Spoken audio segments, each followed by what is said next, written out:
Saudações colores, eu sou o Fio, esse é o canal Gol de Barriga e um dia após a final do Campeonato Carioca não foi muito feliz pra gente, já fiz várias lives, mas viemos aqui falar sobre definir o grupo do Fluminense na Sul-Americana e avaliar esse elenco do Fluminense pós-Campeonato Carioca que está se preparando para o Brasileirão, para a Sul-Americana, para o resto da temporada, né? Então vamos rodar a vinheta e começar a falar sobre os assuntos aqui.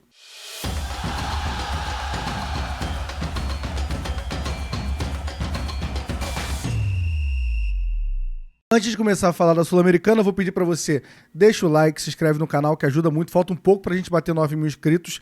E aí, depois é 10, 11 e tudo. A gente depende muito de você se inscrever aqui no canal, ajuda muito, tá bom? Vamos lá, cara. Todo mundo que me acompanha há um tempo sabe do que eu penso Sul-Americana. Eu acho que é um torneio onde a torcida do Fluminense super valoriza ele. Acho um torneio muito fraco. Eu acho que é um torneio que, na minha cabeça, um time grande tem que priorizar ele só a partir das quartas, no máximo ali, quartas de final, semifinal. Mas, cara, dito isso, eu quero ganhar. O Fluminense está disputando, é o torneio que a gente tem para disputar nessa temporada sul-americano, já que a gente não se classificou para a Libertadores, então eu quero ganhar.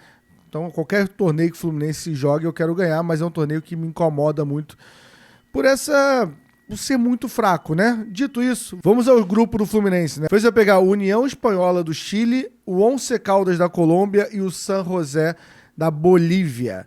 O Fluminense não deu sorte no sorteio quando a gente pensa em altitude, né? 2 times têm altitude. O San José tem a segunda maior altitude dos times que a gente podia pegar na Sul-Americana, que é em Oruro, na Bolívia, que são 3.790 metros. É uma altitude que desgasta muito assim, o time, né? E é complicado jogar. E o Fluminense pegou o Once Caldas, que aí já é uma altitude é um pouco baixa ali, é 2.400. Eu acho que, particularmente pelo que a galera fala, não é algo que mude muito o futebol. Então não é um jogo, esses jogos que o Fluminense acaba descartando. É uma altitude tranquila de o Fluminense jogar, né?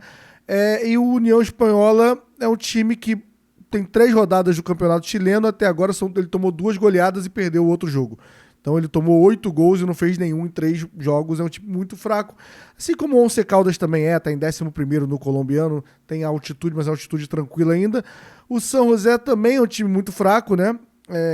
No campeonato boliviano, mas esse tem altitude que é muito chata.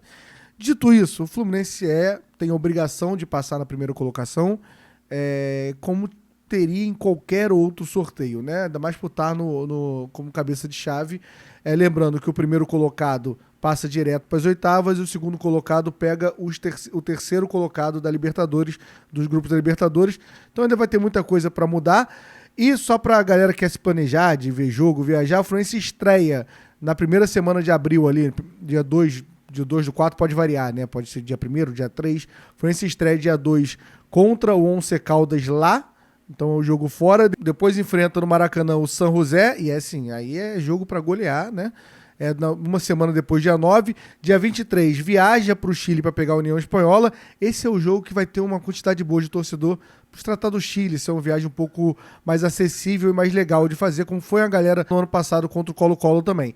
Depois o Fluminense pega o San José lá em Oruro, na altitude. Depois 2 jogos no Maracanã, União Espanhola, e a gente fecha contra o Once Caldas no Maracanã. Espero que o Fluminense passe sem susto nenhum dessa primeira fase. E aí depois a gente vai vendo no que vai dar, quem são os adversários que vão chegar nessa Sul-Americana, quem a gente vai pegar. Tem brasileiros, a gente tem Corinthians, Atlético Mineiro, Vasco da Gama, Vitória, Cruzeiro, pode vir time da Libertadores ainda. Então depois a gente acompanha, mas o Fluminense precisa, tem obrigação e vai ser cobrado de passar na primeira posição, né, nesse grupo, né? Vamos falar um pouco agora sobre o elenco do Fluminense para jogar essa Sul-Americana, o Brasileirão. Comenta aí o que você achou se o Fluminense deu sorte ou não no sorteio da Sul-Americana. Vamos lá, essa segunda parte é mais aquela resenha de bar que eu gosto de trazer aqui pra vocês, né? Acabou o Campeonato Carioca, o Fluminense ficou na segunda posição ali, né? Vice-campeão, perdeu pro Flamengo na final. E tem muita coisa pra gente avaliar, né? Além do Campeonato Carioca, teve os 2 jogos da Copa do Brasil e já tem algumas coisas que a gente pode avaliar no momento. Ainda eu acho muito começo de temporada, muita coisa pode mudar ainda na temporada, mas eu acho que a gente tá falando dia 17 de março.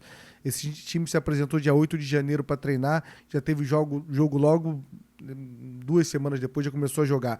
Então a gente já tem um repertório para falar um pouco desse time. Eu vou por posição do Fluminense, a gente vai debatendo aqui, e esse é aquilo que eu quero os comentários de vocês pra gente debater se eu tô muito errado ou não, tá? No gol a gente tem o Fábio, cara. vem fazendo uma boa temporada, fez uma boa temporada, mas fez uma final muito ruim. Falhou no primeiro jogo, que comprometeu a primeira partida, e no segundo jogo também falha, né? Mas é um goleiro que tem um crédito com a torcida e tem um potencial para a gente não se preocupar com o nosso goleiro titular, apesar de a gente se preocupa com o goleiro reserva, que a gente não sabe muito, né? O que é o Vitor Eudes, o que é o Pitaluga, o que é o Gustavo Ramalho, a gente não tem essas certezas porque a gente viu muito poucas vezes jogando. Mas o Fábio, apesar das falhas na final, que não poderiam ter acontecido, não vou aqui passar um pano pro Fábio, mas ele tem todos os méritos e a gente confia no Fábio para essa temporada, né? Apesar da idade, a gente confia no Fábio. Cara, você vê a quantidade de mérito que o Fábio tem, que o Fábio entrega 2 gols, entrega um gol e o outro ele acaba salvando ali, né? Ele entrega, mas depois salva ali a bola do Plata. A torcida é nenhum, não tem um que pense em vaiar. O Fábio nem era pra fazer isso, mas eu falo assim, é difícil um goleiro frangar numa final e ter esse respaldo da torcida, né? Na lateral direita, cara, temos uma disputa. Depois de anos muito acomodados, Samuel Xavier, o Guga teve uma sequência, estava sendo titular até o primeiro jogo da final, e o Samuel Xavier ganha a vaga no último jogo da final, e pra mim joga bem, tá? Joga com uma vontade que parece que rolou um alerta ali na cabeleira vasta de Samuel Xavier, que o Guga tá correndo por fora, e acho saudável pro Fluminense ter essa disputa. Até acho que era o que eu queria nessa lateral direita, ter essa disputa. Na zaga, a gente precisa conversar. A gente tem o Thiago Silva, que indiscutivelmente, você pode ficar com raiva que ele é um capitão que fala pouco, que briga pouco, que é bobo, feio, chato, aí você comenta o que você quiser. Mas tecnicamente ele ainda é muito zagueiro e a gente fica muito seguro. Espero que tenha curado totalmente dessa lesão no calcanhar que ele teve no ano passado e se arrastou para esse ano. Espero que ele esteja 100% com isso, porque a gente vai precisar dele. Porque do lado dele é complicado, porque a gente tem o Ignacio, que a gente estava confiando, né? Não fez um carioca perfeito. No passado sofreu com lesão, mas ele não fez carioca perfeito. Contra o Botafogo ele tem uma falha muito bizonha ali, que ele entrega uma bola pro Matheus Martins e o Matheus Martins perde o gol. Mas na final, além de entregar um gol no primeiro jogo, para mim não faz boas finais, mas como boa parte do time. Então eu vou isentar, para mim Thiago Silva e Ignacio são os zagueiros, tá? O Freitas ganha moral com a torcida pela briga, né? Mais ou menos isso, mas às vezes que entrou também, eu acho que a gente precisa ver um pouco mais do Freitas. Agora, Manuel, o jornalista Iverson Fernandes deu a notícia que o Manuel foi oferecido para o CRB e o CRB não quis o Manuel. Isso diz muito sobre o Manuel nesse momento. E aí é muita loucura, porque a gente acaba a temporada 24 com um zagueiro pelo menos bom para elenco ali, né? Que era o Thiago Santos, que fez uma boa temporada dentro de uma temporada horrível. E hoje nenhum torcedor fluminense confia no Thiago Santos por causa do jogo do Botafogo e do Vasco. Então a gente acaba perdendo um zagueiro, então a zaga me preocupa ainda um pouco. Preciso ver mais do Ignacio e do Freitas para saber se a gente tem 3 zagueiros aptos para jogar, né? Thiago Santos aí só se ele voltar a ter confiança, mas não sei se ele vai ter muita oportunidade para isso. Na lateral esquerda, vamos lá. A gente tem o Fuentes, que todo mundo aqui entrou no consenso que depois de muito tempo a gente está com o lateral esquerdo que agrada, que vai linha de fundo, que cruza, que joga bem, mas ele sofreu agora uma lesão na coxa, né? E acredito que vai ficar de fora aí, deve voltar a jogar, deve ficar umas 3 rodadas, 4 rodadas fora no Campeonato Brasileiro. E aí tem o René, que sem dúvida, acho que se eu tirar o Paulo Baia, é o jogador mais questionado pela torcida do Fluminense, né? Pensando que o René é mais caro ainda que o Paulo Baia, se bobear, é o mais questionado, o René. Até agora tinha jogado uns jogos ok pra baixo, mas afinal, cara, eu não consigo botar na conta do René, cara. O René, eu fui dar uma olhada nos melhores momentos, agora há pouco eu tava olhando. O René, além de dar um chute a gol no primeiro tempo, que é um chute bom e desvia, só que o Flamengo dá sorte, desvia na mão do Rossi. Vai pra mão do Rossi, né? Ele tem aquele cruzamento na cabeça do Cano. E a jogada que o Arias deveria ter tocado pro Riquelme Felipe, que é logo depois desse cruzamento é o único momento que o Fluminense faz 2 ataques seguidos ali nesse segundo jogo. É um bom passe dele que ele acha o Hércules, um passe em profundidade. Então, assim, eu não consigo questionar o René. Se o René jogar o que ele jogou nessa final, pra mim ele é um reserva ok, não traria, mas me surpreendeu positivamente. Então, tô falando bem do René, vocês entenderam, né? Tô aqui jogando limpo, falando que eu vi em campo. Não achei que o René foi um dos piores, longe disso. Na volância, aí a volância é uma loucura, porque eu olho essa volância do Fluminense antes de começar o Carioca a temporada e falo, cara, a gente tá muito bem de volante. A gente tem Martinelli, a gente tem Bernal, Hércules, Otávio, tem o Nonato. Eu olho e falo, cara, a gente tá bem. tem volante de todas as formas. Mas aí, cara, o volante, o Hércules ainda não chegou do Fortaleza, mas tem um potencial muito grande. O Martinelli, eu não vou julgar, porque assim como o Fábio vinha fazendo uma ótima temporada e falha na final, e joga mal na final. E Bernal parece que não é do agrado do Mano Menezes, né? Acho que é isso. E o Otávio também vinha jogando bem contra a Águia de Marabá, Volta Redonda, Caxias, quando pegou o Flamengo, se complicou tudo. Aliás, um dos piores da segunda partida, merecia até ser expulso, na minha opinião. E o Nonato, cara, a impressão que eu tenho é que o Nonato não vai renovar. Apesar de eu achar que o Fluminense se renova sempre com todo mundo, a impressão que eu tenho é que o Nonato não vai renovar. E o contrato dele agora no meio de ano acaba, né? Vamos ver, porque ele não tá tendo muita oportunidade também. Tem chance até pelo que a mexida que ele faz, tem chance do Mano Menezes barrar o Otávio. Mas pra mim, se ele barrar o Otávio, ele não vai de Bernal, tá? Ele vai puxar o Martinelli pra primeira volância e bota o Hércules. Que é uma dupla que jogou bem, tá? O Martinelli jogou bem. O Fluminense Vasco é um jogo que o Martinelli joga muito bem no primeiro volante, como primeiro volante. Então, talvez, acho que o Mano, a gente vai ver notícias dos treinos ali, o que vazar dos treinos, mas eu arriscaria que o Mano vai começar o Campeonato Brasileiro contra o Fortaleza de Martinelli no primeiro volante e Hércules no segundo volante, tá? E espero que o Hércules contra o Fortaleza comece a jogar, porque até agora o Hércules não se apresentou no Fluminense. Então esse foi um volante. Agora vamos para meia, que meia é complicado, né? A gente tem Paulo Henrique Ganso, um dos meias mais sensacionais do Brasil, e 7ª temporada, que sofreu ali, teve o problema no coração, que já está resolvido, voltou a treinar, né? Tem que fazer ali um procedimento de uma semana, mas acho que volta a treinar na terça ou quarta-feira. A gente deve ter, eu chutaria a mesma coisa que foi. A gente tá terceira, quarta rodada. O Fluminense passou uma segunda rodada que eu acho. A palavra mentirosa é pesada, mas é gerando expectativa boa no torcedor. Não consigo imaginar o Ganso pronto na segunda rodada do Brasileiro. Então eu confio no Ganso, acho que o Ganso vai voltar e vai ajudar muito esse time. Aliás, se tem um jogador que fez falta nessa final foi Paulo Henrique Ganso. Tanto com a bola em campo, como no motivar esse time aí de brigar quando era, principalmente no primeiro jogo, né? Quando fosse necessário. A gente tem Renato Augusto que assim. Você confia? Você pensa ainda que existe o Renato Augusto Fluminense? Não. Sabe o Hércules, que não chegou no Fluminense ainda, mas se apresentou agora em janeiro? O Renato Augusto se apresentou em janeiro do ano passado, mas não chegou ainda no Fluminense, né? Então não tem como contar. E a expectativa do torcedor é o Lescano. É o Lescano que está nesse momento com a seleção paraguaia, ser realmente isso que a gente está esperando, porque a gente vai ter tanto meia para ser reserva do Paulo Henrique Ganso, como também um cara para jogar ao lado do Paulo Henrique Ganso, de repente no 4-4-2, povoando mais o meio de campo, botando áreas de segundo atacante, botando ali um centroavante. Então, se o Lescano jogar bola, como a gente está esperando, a gente nunca viu jogar, mas os números são bons, porque a galera fala dele, está convocado para a seleção paraguaia, né? E é um jogador que vai deixar o nosso meio muito melhor que a temporada passada, que o banco era o Renato Augusto. E como ponta aí, cara, ponta frente tem muita opção. A gente tem Arias e Canóbio, que a princípio são os titulares, né? Serna é aquela correria, maluco, ele entra, tem jogo que você vai passar raiva, tem jogo que ele vai resolver pra você, mas é um cara pra um jogo de contra-ataque, um contra-ataque de verdade, não um contra-ataque que a gente achou que foi contra o Flamengo, aquilo não foi contra-ataque, foi loucura. O Serna é um cara útil. A gente tem o Keno, que sai muito grande dessa final. Pra mim é um dos poucos que entenderam o que é final nesses dois jogos. Riquelme Felipe, que é um garoto com muito potencial, mas vai oscilar, como oscilou. Joga o primeiro jogo bem da final, joga o segundo jogo. Não é que joga mal, mas perde fisicamente. Tem que fazer um trabalho muscular, um trabalho de reforço muscular no Riquelme ali.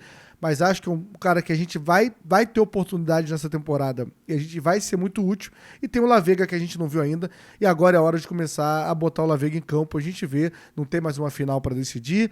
É um brasileirão, então o Lavega tem que ter oportunidade, principalmente pela ponta esquerda. O Lavega que também está com a seleção uruguaia, acho que muito mais para completar o treino do que para jogar efetivamente, né? Só que eu esqueci, mas é meio óbvio, o Arias está com a seleção colombiana que enfrenta o Brasil. Estarei assistindo. Se o Arias fizer gol, não vou ficar chateado também não, né? Vamos ser sinceros aqui, Fluminense está aqui e Brasil está aqui, né? Comparado com o Fluminense. Na centroavância a gente tem Cano e Everaldo. E aí, cara, o Cano, pela temporada de 24...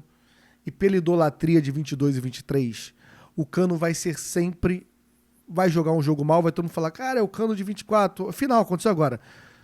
Na final a bola não parou muito ali, não veio muito pra ele, quando veio uma de cabeça que ele perdeu, aí todo mundo, o Cano, um ex-jogador, aí começa tudo aquele drama de novo. E quando ele jogar bem, talvez eu supervalorize, porque é um grande ídolo do Fluminense também. Acho que tem os dois lados. Mas assim, até agora, o Cano disputou o Carioca, foi o artilheiro do Carioca. Na Copa do Brasil, é o artilheiro da Copa do Brasil com as 2 rodadas. Eu não posso estar aqui achando que o Cano tá fazendo uma temporada de merda. O Cano precisa que a bola chegue nele. Se chegar nele até agora, ele tá fazendo. Coisa que ele não fez em 24. Então, pra mim, o Cano ainda é nosso atacante na temporada de 25. E com o Everaldo, que precisa mostrar mais, mas ao mesmo tempo não teve um jogo ainda que ele teve as oportunidades ali. O jogo contra o Águia de Marabá eu não vou contar, então acho que a gente precisa ver um Everaldo no jogo bom do Fluminense, não entrando no final ali. Acho que a gente precisa ver um pouco mais do Everaldo. Agora eu vou tirar esse final do vídeo para falar do Mano Menezes. E eu falo com muita tranquilidade. Eu sou um cara que defendi o Mano Menezes continuar no Fluminense. Para mim ele faz um bom trabalho no ano passado, consegue tirar o Fluminense de um rebaixamento muito difícil, consegue gerar um elenco que é muito complicado, afastar alguns jogadores do elenco que estava tendo problema. Chegou na final do Carioca, mas assim, a final do Carioca é algo que me preocupa muito. Não só o que o Fluminense não jogou, mas a escolha de jogo do Mano Menezes. O Mano querer ir pro empate no intervalo de um segundo jogo, eu acho muito assustador. O Mano dar uma coletiva acomodado, dizendo, não, a gente fez o que dá pra fazer contra o Flamengo, é muito assustador. Confesso que com o Mano Menezes eu não acho que a gente... Eu cravaria, porque futebol é muito louco você cravar qualquer coisa, né? Que a gente não vai passar susto de rebaixamento, não vai ser um ano horroroso com o Mano Menezes. Porque ele é um técnico competitivo e ele tem um elenco bom na mão. Mas ele tem um elenco que cabe ele competir com o Flamengo. Não competir a palavra, ele querer competir. Ele entender que existe um clássico.